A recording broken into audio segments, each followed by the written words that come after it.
Ancient Near East. Ancient history is defined as the longest period of history, and the one beginning with the first civilization, and concluding with the medieval period in Europe. However, this is not to say that all the ancient society develop, flourished, or decline on the same timeline or in the same manner. Ancient civilization depend on geographical location and historical events.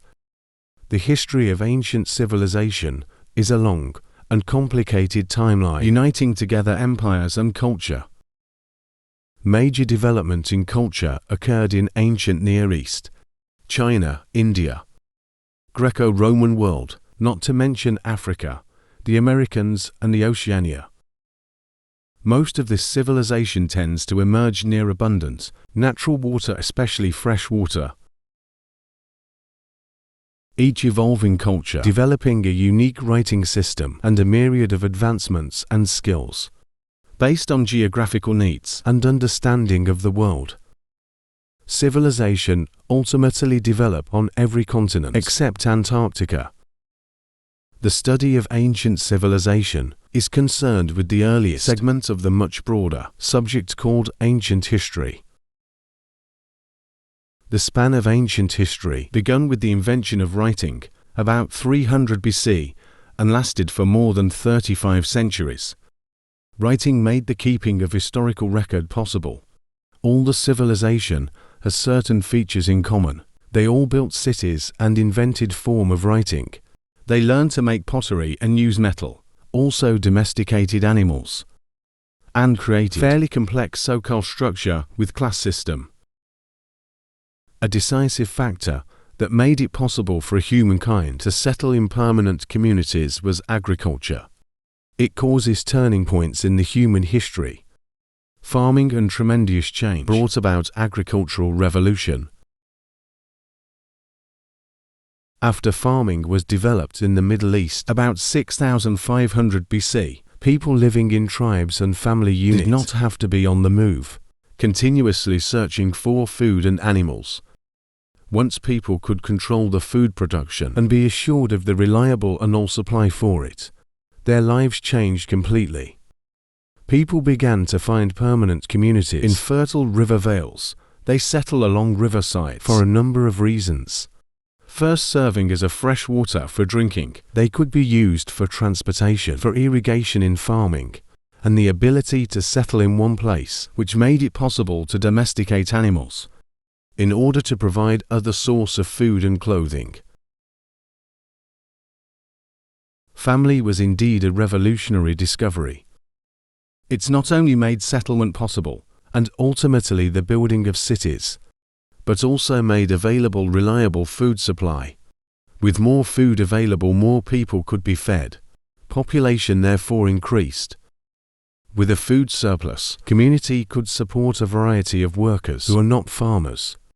The agricultural revolution resulted in division of labor, with some people farming while others worked at various crafts, such as making pottery, cloth, or tools. Craft people traded their goods they made to farmers for food. The first great civilization grew up along rivers. Later communities were able to develop by taking advantage of the raining seasons. All the ancient civilization probably developed in much the same way. In spite of the regional and climate difference, as villages grew, the accumulation of more numerous and substantial goods become possible. Heavier pottery replaced animal skin gourds as containers for food and liquids. Cloth could be woven from wool and flax. Permanent structure made of wood, bricks and stones could also be built. The science of mathematics was an early outgrowth of agriculture. People study the movement of the moon, sun and planet to calculate the seasons. In so doing, they created the first calendar. Measurement of land areas was necessary if property was to be divided accurately. Measurements of amounts, for example, of seed or grains, was also factor in farming and housekeeping. The use of various was of measuring lead, naturally to record keeping, and for this, some form of writing was necessary. The earliest civilizations all seem to have used pictorial writing, pictures representing both sounds and object to the readers. The best known of this ancient writing system is Egyptian hieroglyphics, a term meaning sacred carvings. Since many of this earliest writings were inscribed on stones, all the major ancient civilization in Mesopotamia, Egypt and the Indus Valley, and China emerged the 4th millennium BC. Historians still debated over which one emerged first. It may well have in the Middle East, in an area called the Fertile Crescent. This area stretches from the Nile River in Egypt northward along the coast of the historical region of Palestine, then eastward into Asia to include Mesopotamia. In this area people settled along the river banks and practiced field agriculture. This kind of farming depend on the reproduction of seed, normally from grain crops. Ancient Near East is home to some of the most recognizable of these ancient civilization, including Sumer, Babylon and Egypt.